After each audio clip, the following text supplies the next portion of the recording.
Salut à tous et bienvenue sur le Top Découverte. La compréhension des découvertes archéologiques fait partie du processus de découverte pour un expert. Il est assez rare que les archéologues comprennent pleinement un artefact à première vue. Il doit d'abord le rechercher et lui trouver un contexte historique. Parfois cependant, les découvertes archéologiques sont si mystérieuses que les recherches ne mènent nulle part. Voici 10 découvertes archéologiques mystérieuses qui ont impressionné les archéologues. Mais avant de commencer, n'oubliez pas de vous abonner si ce n'est pas encore le cas et de bien cliquer sur les notifications afin de ne rien manquer. C'est parti.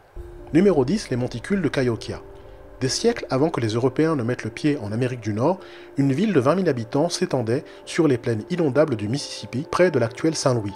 Fondés vers 1000 de l'ère commune, les habitants ont construit des monticules de terre, environ 120 au total, sur un site d'environ 13 km² selon les experts, y compris le plus haut, Monk Mound, qui s'élève à environ 30,5 mètres et couvre 5,6 hectares. Au milieu des années 1300, la métropole aurait été dépeuplée, peut-être en raison de changements climatiques. Plusieurs des monticules ont été détruits au fil du temps par l'agriculture et le développement, à l'exception du site historique d'État qui contient environ 70 monticules documentés, dont Monk Mound. Numéro 9, Non Madol. Cette série d'îlots et de canaux artificiels, dont le plus ancien date du XIIIe siècle, se situe juste au large de l'île de Pohnpei, construit au sommet d'un récif de corail à partir de colonnes de basalte noir, dont certaines pèsent jusqu'à 45 tonnes. Le complexe abritait autrefois environ 1000 personnes. On ne sait pas comment les constructeurs de Nan Madol ont pu couper, transporter et ajuster ces pierres. La ville a servi de centre du pouvoir politique et religieux pour la dynastie Sodeler jusqu'aux années 1700, quand ils ont été renversés et la région a été progressivement abandonnée. Numéro 8, les momies du Tarim. Les momies du Tarim sont une série de momies de type européen ou caucasien datant du 2e et 1er millénaire avant l'ère commune, découvertes en Chine occidentale dans le bassin du Tarim. Ces momies ont une culture matérielle et des caractéristiques génétiques qui indiquent que leur origine se situe dans l'ouest de l'Eurasie. On considère donc généralement qu'il s'agit d'une des cultures indo-européennes anciennes les plus orientales, avec les cultures sibériennes et centre-asiatiques d'Andronovo. Il est possible, mais pas certain, que le peuple des momies soit l'ancêtre de la civilisation tokharienne, une culture indo-européenne ayant existé dans le bassin du Tarim jusqu'au 8e siècle de notre ère. Numéro 7, les écritures de Glosel. En 1924, un cultivateur de 17 ans et demi, Émile Fradin, découvre une tombe ancienne à Glosel, simple hameau au sud-est de Vichy. Ainsi commence, selon les termes de journalistes, une affaire Dreyfus de l'archéologie. En effet, les fouilles vont se succéder dans des conditions souvent chaotiques et même douteuses. Les savants s'en mêleront, des partis pris compliqueront les conflits d'amour propres, des passions, des archéologues s'approprieront certains des objets et l'ensemble du dossier deviendra quasi inextricable. On retrouvera à Glosel deux types d'objets ou mobilier. D'abord des os sculptés, des statuettes, de petits outils, des harpons, des haches polies, des pointes de flèches apparemment magdaléniens et néolithiques. Ensuite, des céramiques comprenant des tablettes d'argile gravées de signes mystérieux. Le résultat des expertises successives, dont celle de 1975 à Oxford de Mejdaal et à Fontenay-aux-Roses en 1973 par thermoluminescence, se résume ainsi. Les tablettes, objets les plus intrigants datant de 900 à 300 avant l'ère commune pour Mejdaal et de 400 ans avant l'ère commune au 1er siècle pour Fontenay-aux-Roses. En somme, elles remontent à l'âge de fer. Les inscriptions ont semblé apparemment aux écritures ibériennes et phéniciennes, mais elles demeuraient et demeurent à ce jour indéchiffrables. Numéro 6, la grotte Chauvet-Pont d'Arc. En 2014, une équipe de TF1 a pu pénétrer la grotte Chauvet, fermée au public pour des raisons de conservation. Plus de 30 000 ans, c'est l'âge de certaines des peintures qui ornent les parois de la grotte Chauvet, les plus anciennes connues aujourd'hui. Ce sanctuaire a été occupé par des hommes à l'époque aurignacienne, bien longtemps avant que d'autres artistes décorent les parois de la grotte de Lascaux. Les gravures et les peintures de la grotte Chauvet mettent en scène un bestiaire inhabituel, auroch, mégacéros, lion, panthère, hibou, etc. Plus surprenant encore sont des techniques mises en œuvre.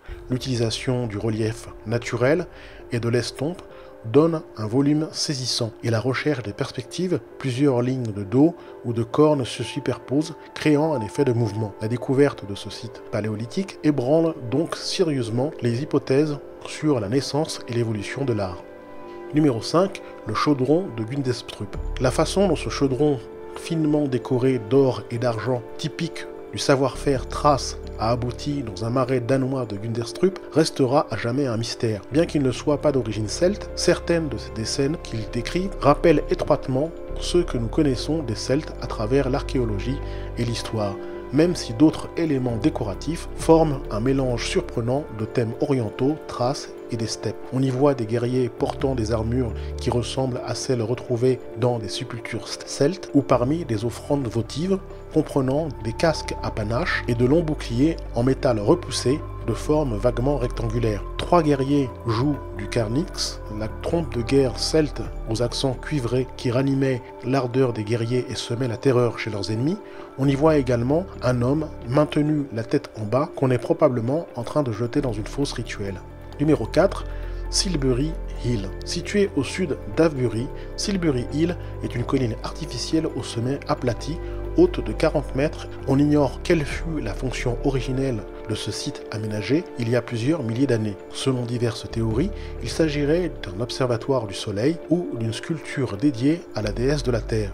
Les géomanciens, de leur côté, s'intéressent surtout à l'extraordinaire champ énergétique qui entourerait ce site énigmatique.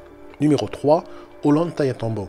Ollantaytambo est une forteresse inca dont le nom signifie l'auberge d'Ollantay, du nom d'un guerrier. Elle fut le siège de combats acharnés entre Incas et Espagnols. Manco Inca s'y réfugia pour tenter de fédérer la résistance Inca après la chute de Cusco. Elle est située à 75 km au nord-ouest de Cusco, au Pérou, à 2792 mètres d'altitude. Elle se trouve au point de jonction de la vallée de Urubamba et du ravin latéral sur la droite. Comment les Incas s'y sont pris pour assembler les énormes blocs de la forteresse sans joint apparent et sans mortier, ceci reste à ce jour un mystère. Numéro 2, le parc archéologique de Sant'Agustín. Des divinités au visage menaçant et des guerriers brandissant des massues règnent sur un territoire de plus de 2000 m² sous des cimes enneigées culminant à 4500 mètres. Plus de 300 sculptures monumentales, dont certaines mesurent 4 mètres de hauteur et pèsent plusieurs tonnes, ont été découvertes à Sant'Agustín en Colombie sous des tertres de 30 mètres de diamètre. Lorsqu'en 1536, les premières expéditions espagnoles s'aventurent dans la région, aucun des peuples indigènes ne révéla aux conquistadors l'existence des monuments de Sant'Agustín. Ce n'est qu'au XVIIIe siècle que les premiers vestiges sont découverts par des pilleurs de tombes, les guaqueros. Mais il faut attendre 1914 pour qu'ils soient dévoilés à la science par l'archéologue allemand Konrad Theodor Preuss, et plus d'un demi-siècle pour que les fouilles systématiques commencent sous l'égide de la Fondation archéologique nationale de la Banque de la République de Colombie. Numéro 1. Le disque de Razian. Au musée historique de Moscou, un artefact ne possède pas de description. Il a été baptisé Médaille de Razian, une ville à 200 km au sud-est de Moscou. Les cercles concentriques parfaits sur toute la surface de ce disque de fer n'ont pas trouvé d'explication acceptable et la seule chose que l'on sait est l'époque à laquelle il a été créé, le 4e siècle. L'objet est souvent comparé, en raison de sa similarité externe, à la machine denticitaire trouvée au début du XXe siècle au large des côtes grecques et qui était autrefois utilisée pour prédire la position des corps célestes et la survenue des éclipses. Voilà qui termine cette liste, j'espère que ça vous a plu. N'hésitez pas à cliquer sur le bouton like et à vous abonner si ce n'est pas encore le cas. A très bientôt.